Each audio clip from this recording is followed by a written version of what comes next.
Hello friends, नमस्ते। दिशा academy की तरफ से आपका स्वागत है। आज मैं आपके बीच diploma in special education hearing impairment का सेकेंड सेमेस्टर का पेपर एजुकेशन साइकोलॉजी का सॉल्व पेपर मैं आपके बीच लेके आया हूं, जो आज 16 तारीख को 16/7/2021 को हुआ है। 2 घंटे का पेपर था।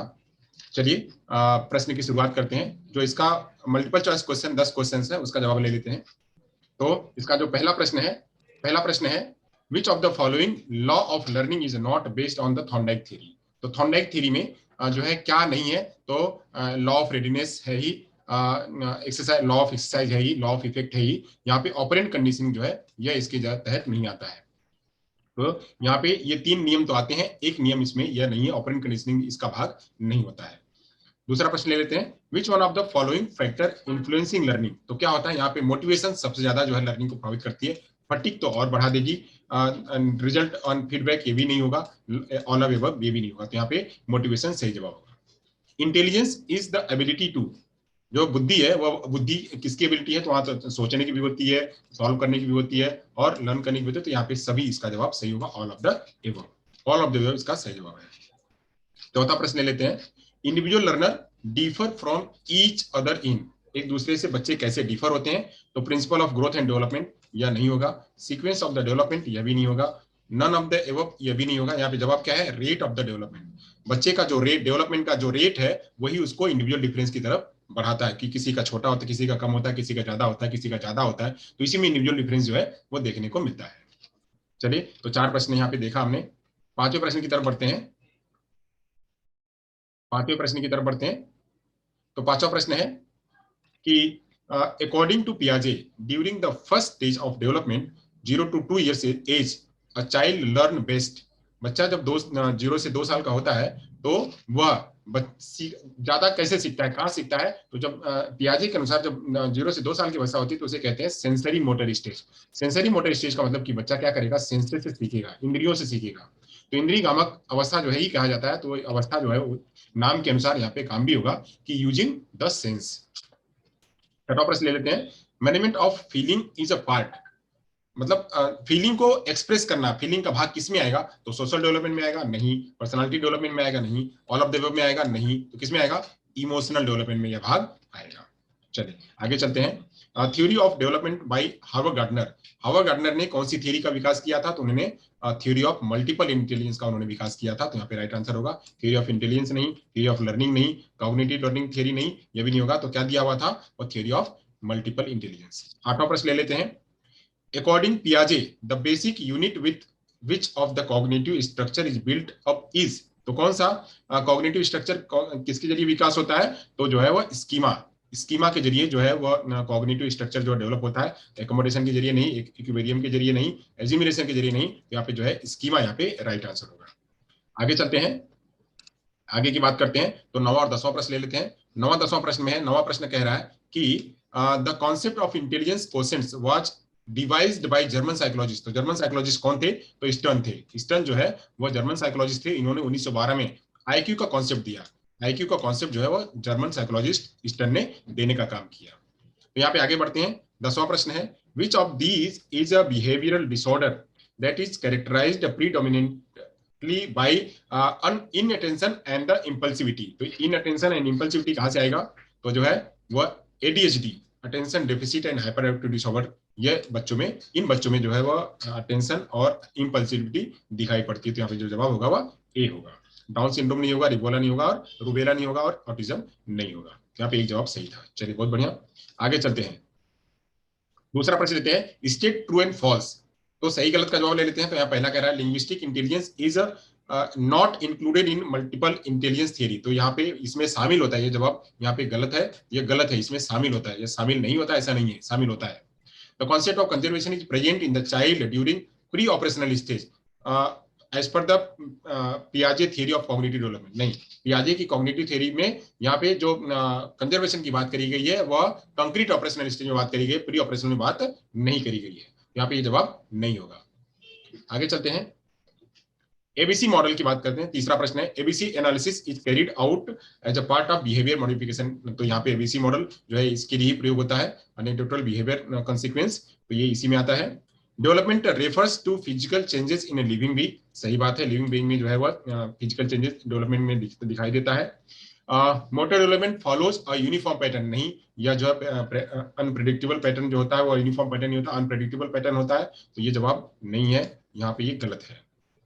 आगे चलते हैं, तो ये जो है सही गलत में हमने देखा कि दो सही, पहले के दो जो है वो गलत है, तीसरा और चौथा वो सही है, पांचवा गलत है। चलिए आगे चलते हैं, तो फिल इन द ब्लैंक ले लेते हैं। तो फिल इन द ब्लैंक में कह रहा है is considered as an important milestone in motor development, तो क्या, तो रीचेस एंड ग्रेस्प ये जो है वो कंसीडर करे जाते हैं माइलस्टोन में फाइन मोटर डेवलपमेंट के लिए। IQ range of the IQ range IQ range of the average intelligence, तो क्या होगा, 90 से लेकर के 109, 90 से लेकर के 109 जो है वह आईक्यू एवरेज इंटेलिजेंस माना जाता है। ये जो है कह रहा है model of learning style suggest that there is visual, auditory, reading, writing and kinesthetic learner in the classroom, तो उसे कहते हैं वार्क। जैसे यहाँ पे V है, A है, R है, K है, तो ये बनेगा वार्क। तो वार्क जो देने का काम किया हुआ है नील डी फ्लेमिंग ने दिया हुआ है, तो ये जो है ये यहाँ पे सही है, 1992 में उन्होंने दिया हुआ था। तो फुल फॉर्म क्या है एडीएचडी का, तो एडीएचडी का फुल फॉर्म होगा attention deficit hyper active disorder, ये इसका फुल फॉर्म होगा। इसका प्रश्न पीछे भी आ चुका है। यहाँ पे कह रहा है कि is the formula of calculate IQ, IQ कैसे कैलकुलेट करेंगे, तो मेंटल एज गुणे 100 बटे क्रोनोलॉजिकल एज, यहाँ पे जो है ये इसका सही जवाब होगा। चलिए बात करते हैं जो है शॉर्ट क्वेश्चंस की, शॉर्ट क्वेश्चंस को थोड़ा सा देख लेते हैं। कह रहा है कि importance of studying educational psychology for teachers, क्यों जरूरी है, तो टीचर्स को क्यों जरूरी है, तो टीचर को जानना कि बच्चों का ग्रोथ कैसे होता है, डेवलपमेंट कैसे होता है, बच्चों की डेवलपमेंटल की स्टेजेस कैसी कैसी होती हैं। तो कह सकते हैं कि जो है इन्फेंसी हुआ, फिर चाइल्डहुड हुआ, एडोलसेंस हुआ, फिर उसके बाद एडल्ट हुआ, ये ह्यूमन का जो स्टेजेस है वो पता कर सकते हैं। अलग अलग जो है डोमेन्स होते हैं, तो कह सकते हैं कि physical development, mental development, cognitive development, emotional development, social development, sensory perceptual development, ये अलग अलग के डेवलपमेंट है, ये भी टीचर को जानना जरूरी होता है। टीचर को जो है ये जानना कि इंटेलिजेंस बच्चे का कैसा होता है, बच्चे की लर्निंग कैसी होती है, पर्सनालिटी कैसा होता है, बच्चे के लिए जो है वह लर्निंग की अलग अलग स्टाइल क्या होती है, वो ये टीचर जान सकता है, बच्चों का बिहेवियर टीचर जान सकता है। इसलिए ये सब चीजें मिलती कहाँ है, ये सब चीजें एजुकेशन साइकोलॉजी में ही मिलती हैं, चाइल्ड साइकोलॉजी में ही मिलती है।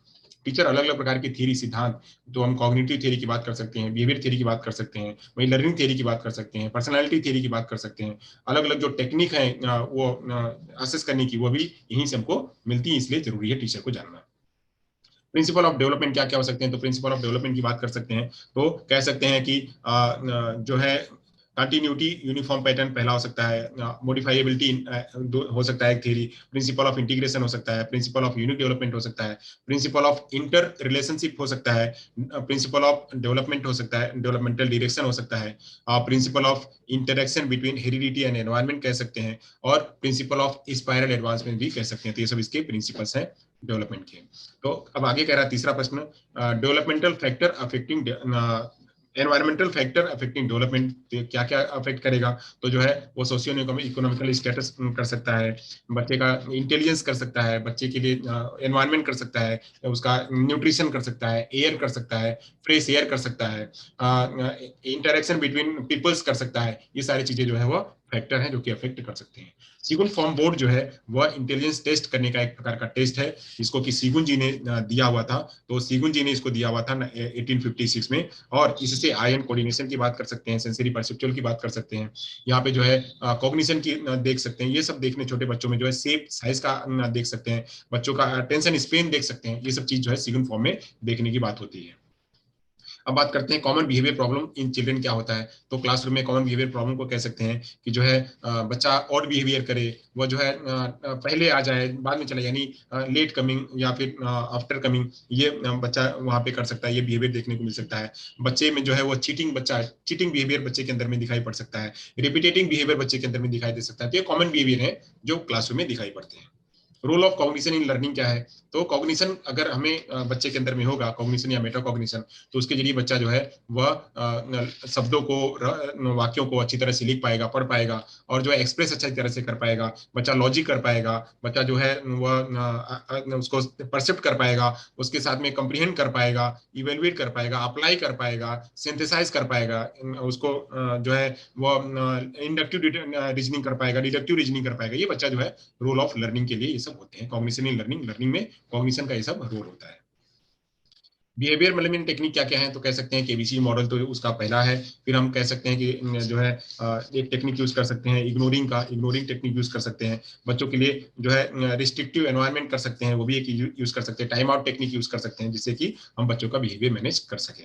लर्निंग स्टाइल क्या है, तो लर्निंग स्टाइल पे एक प्रश्न यहाँ पे आया हुआ वार्क, तो visual, auditory, reading and kinaesthetic जो है एक है लर्निंग स्टाइल। तो बच्चे अलग अलग प्रकार के स्टाइल होते हैं, कोई विजुअल लर्नर होता है, कोई ऑडिटरी लर्नर होता है, कोई काइनेस्थेटिक लर्नर होता है, कोई रीडिंग लर्नर होता है। तो अलग अलग प्रकार के लर्नर होते हैं। तो ये एक वार्क जो लर्नर का जो मॉडल है वो 1992 में जो है वो फ्लेमिंग जी ने दिया हुआ था। तो ये इसके बारे में हम एक्सप्लेन कर सकते हैं। तो ये थे हमारे पास सॉल्व पेपर पूरा, जो मैंने आपके बीच प्रस्तुत किया।